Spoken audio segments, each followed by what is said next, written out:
ఈరోజు నేను ఈ వీడియోలో చికెన్ పచ్చడిని చాలా సింపుల్ ప్రాసెస్లో ఎవరైనా కూడా ఈజీగా చేసుకోగలిగేలాగా చూపించబోతున్నానండి. ఎవరైనా ఫస్ట్ టైం చేస్తున్నా కూడా చాలా సింపుల్గా చేయొచ్చు. అండ్ కొలతలు అయితే పర్ఫెక్ట్ కొలతలు మీకు అన్నీ కూడా అవైలబుల్లో ఉండే వాటితోనే చూపిస్తాను. కొలతలు కూడా ఇలా మనం రైస్లో వేసుకుని తింటే చాలా బాగుంటుంది టేస్ట్.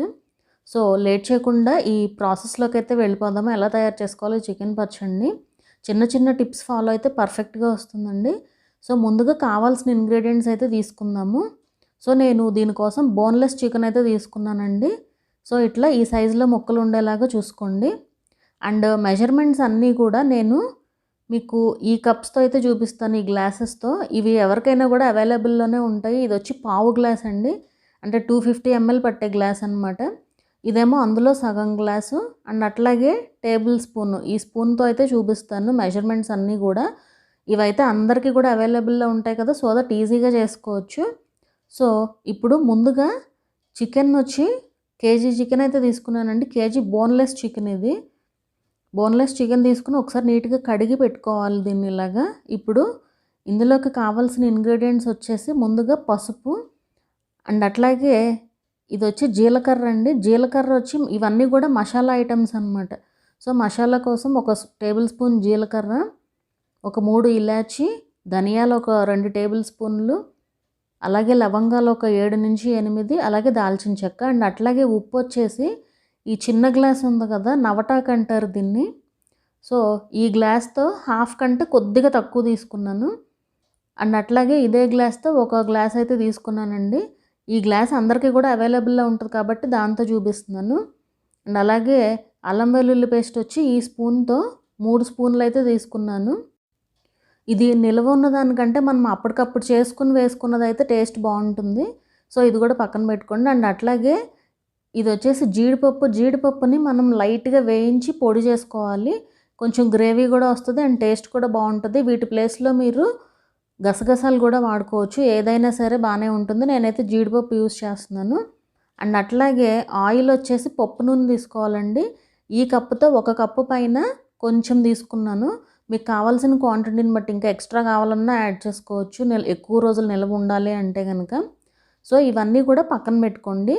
ఇప్పుడు ఈ చికెన్లో నీరు ఉంటే కనుక ఆ నీరంతా కూడా వంపేసి కొద్దిగా పసుపు, అండ్ అట్లాగే మనం తీసుకున్నాం కదా ఉప్పు కారం, వాటిల్లో నుంచే కొంచెం ఉప్పు, అలాగే కొద్దిగా కారం, అండ్ అలాగే అల్లం వెల్లుల్లి పేస్ట్ కొంచెం కొంచెం వేసుకోవాలి. ఇక్కడ మరీ ఎక్కువేం అవసరం లేదు.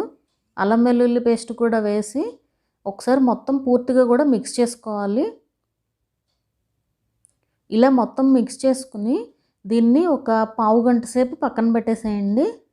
ఇలా పూర్తిగా కలిసిపోవాలి. ఈ ఫ్లేవర్ అంతా కూడా చికెన్కి పట్టాలి బాగా. ఇలా కలిపి పక్కన పెట్టేసుకోండి.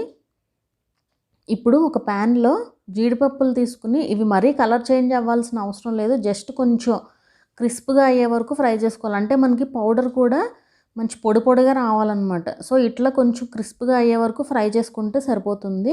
కలర్ ఏం చేంజ్ అవ్వాల్సిన పని కూడా ఉండదు. పౌడర్ మనకి పొడిగా వచ్చేలాగా ఉంటే సరిపోతుంది. ఇలా పక్కన పెట్టేసుకుని ఇప్పుడు ఇందులోకి దాల్చిన చెక్క, లవంగాలు, అలాగే ఇలాచి, ధనియాలు, అండ్ అలాగే జీలకర్ర ఇవన్నీ కూడా వేసుకుని లో ఫ్లేమ్లో ఫ్రై చేసుకోవాలి. ఇవి కూడా ఏమి కలర్ చేంజ్ అవ్వాల్సిన అవసరం లేదండి, కొంచెం లైట్గా మంచి వాసన వస్తూ ఉంటాయి. ఇది కూడా మనకి పౌడర్ అనేది కొంచెం పొడి పొడిగా రావాలంటే ఇవి కొంచెం క్రిస్ప్గా ఉంటే బాగా వస్తుంది అన్నమాట పౌడరు. లో ఫ్లేమ్లోనే ఫ్రై చేసుకుంటూ ఇలా ఫ్రై అయిపోయిన తర్వాత స్టవ్ ఆఫ్ చేసుకుని పక్కన పెట్టుకోండి. ఇది పూర్తిగా ఆరిన తర్వాత గ్రైండ్ చేసుకోవాలి, అప్పుడు పౌడర్ మనకి చక్కగా పొడి పొడిగా వస్తుంది. ఇప్పుడు స్టవ్ ఆఫ్ చేసి ఆరనివ్వండి. ఇవి పూర్తిగా ఆరిపోయిన తర్వాత ముందుగా జీడిపప్పుల్ని ఇలా పౌడర్ లాగా చేసుకుని పెట్టుకోవాలి. ఇది ఒకసారిగా కాకుండా ఆపుతూ ఆపుతూ వేసామంటే పొడి పొడిగా వస్తాయండి 2 పౌడర్స్ కూడా. అలాగే ఈ మసాలా పౌడర్ కూడా రెడీగా పెట్టుకోండి. ఇలా రెడీగా పెట్టుకుని ఇప్పుడు ఒక ప్యాన్ తీసుకుని అందులోకి ఈ చికెన్ని మ్యారినేట్ చేసిన చికెన్ని యాడ్ చేసేసుకోండి. ఇలా యాడ్ చేసుకుని ఇలా కలుపుకుంటూ ఫ్రై చేసుకోవాలి. వీటిలో మనకి నీరు వస్తుంది బాగా, చికెన్ నుంచి మనకి కర్రీలో అయినా అంతే కదా. ఇలా కలుపుకుంటూ ఉన్నామంటే ఇలా నీరు వస్తుంది. ఈ నీరంతా కూడా పోవాలి కంప్లీట్గా. అసలు చికెన్లో నీరు అనేది ఉండకూడదు. పచ్చడి నిలవ పచ్చడి కాబట్టి నిలవ ఉండాలంటే అసలు నీరు అనేది ఉండకూడదు. ఇలా మొత్తం పూర్తిగా పోయిన తర్వాత ఒక పావు లీటర్ పైన కొంచెం ఆయిల్ తీసుకున్నానని చెప్పాను కదా. సో ఆయిల్ ఇలా వేసేసుకోండి. ఒక బౌల్లోకి వేసి అది కాగనివ్వండి. అది కాగే లోపు నిమ్మకాయలు ఒక 6 నిమ్మకాయలు అయితే తీసుకుంటున్నాను నేను ఈ సైజులోవి. వీటిల్ని కట్ చేసుకుని ఈ జ్యూస్ అంతా కూడా తీసుకుని పెట్టుకోండి. ఇది రెడీగా ఉంటే మనం ఫైనల్లో యాడ్ చేసుకోవడానికి ఈజీగా ఉంటుంది. 6 నిమ్మకాయలు అయితే ఖచ్చితంగా పడతాయండి కేజీ చికెన్కి. ఇప్పుడు మనం వేయించుకున్న చికెన్ ఉంది కదా, దాన్ని అంతటినీ కూడా తీసుకొచ్చి ఇలా ఆయిల్లోకి వేసుకోవాలి. ఇలా ఆయిల్లోకి వేసుకుని మొత్తం కూడా కలుపుకుంటూ ఫ్రై చేసుకోవాలి. మీడియం ఫ్లేమ్లోనే ఫ్రై చేయండి. అసలు ఈ ఫ్రై చేయడంలోనే మనకి చికెన్ పచ్చడి టేస్ట్ అనేది ఉంటుందండి. మరీ ఎక్కువగా ఫ్రై అయిపోయినా అంత బాగోదు, పూర్తిగా ఫ్రై అవ్వకపోయినా కూడా నిలవ ఉండదు, అండ్ ముక్క కూడా అంత బాగోదు. సో ఇట్లా కలర్ చేంజ్ అవ్వాలి. కలర్ చేంజ్ అయ్యి మీరు ముక్క కూడా చెక్ చేయండి, మీకు తెలుస్తుంది. లోపల మరీ గట్టిగా ఫ్రై అయిపోయిందనుకోండి, గట్టి రాళ్ళులాగా అయిపోతాయి. మరీ అలా కూడా అవ్వకూడదు అనమాట. సో జాగ్రత్తగా ఫ్రై చేసుకోవాలి. అలాగే అల్లం వెల్లుల్లి పేస్ట్ ఉంది కదా, అది కూడా వేసుకుని ఒక 3 నుంచి 4 నిమిషాల పాటు ఫ్రై చేసుకోవాలి. అల్లం వెల్లుల్లి పేస్ట్ పచ్చివాసన కంప్లీట్గా పోవాలి, లేదంటే పచ్చడి నిల్వ ఉండదు. ఇలా ఫ్రై చేసుకున్న తర్వాత స్టవ్ ఆఫ్ చేసేసి ఇది వేడిగా ఉండగానే మనం రెడీ చేసి పెట్టుకున్నాం కదా ఉప్పు, కారం అవన్నీ కూడా యాడ్ చేసేసుకోవాలి. పౌడర్స్ అన్నీ కూడా ఉప్పు చూసి వేసుకోండి. ముందు తక్కువే యాడ్ చేసుకుంటే బెటరు, మళ్ళీ తర్వాత వేసుకోవచ్చు కావాలంటే. అలాగే కారం అండ్ అట్లాగే ఈ జీడిపప్పు పౌడరు అండ్ మనం నూరుకున్న మసాలా. అల్లం వెల్లుల్లి పేస్ట్ మసాలా మాత్రం అప్పటికప్పుడు నూరు వేస్తేనే టేస్ట్ బాగుంటాయి.